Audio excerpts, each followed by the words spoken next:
नमस्कार मित्रांनो. चिमणा चिमणीची गोष्ट. चिमणा चिमणीची ही गोष्ट एका लहानशा घरट्याची आणि आनंदी संसाराची आहे. वळसणीला प्रेमाने घरटे बांधून पिल्लांच्या सुखासाठी मेहनत करणारे चिमणा चिमणी पिल्ले मोठी झाल्यावर त्यांना आकाशात भरारी घ्यायला शिकवतात. मात्र पिल्ले उडून गेल्यावर ती दोघे पुन्हा आपल्या गोड आठवणीत मग्न होऊन राहतात. अशी ही एक हृदयस्पर्शी कथा आहे. एका झाडाच्या वळसणीला एक चिमणा आणि एक चिमणी राहत होते.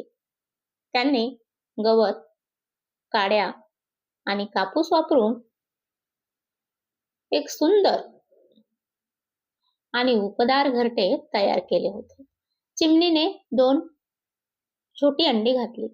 काही दिवसांनी त्यातून 2 गोड पिल्ले बाहेर आली. चिमणा आणि चिमणी दिवसभर मेहनत करून पिल्लांसाठी अन्न आणत असत. हळूहळू पिल्ले मोठी झाली आणि त्यांना पंख फुटले. आता चिमणा चिमणीने पिल्लांना उडायला शिकवले.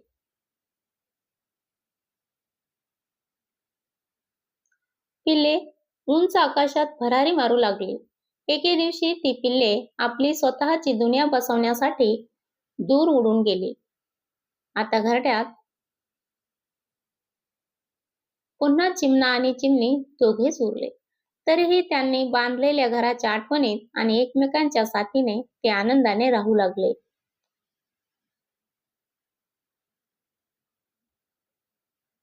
गोष्टीचे तात्पर्य: कष्टाचे फळ गोड असते आणि कुटुंब प्रेमाने वाढवणे महत्वाचे असते.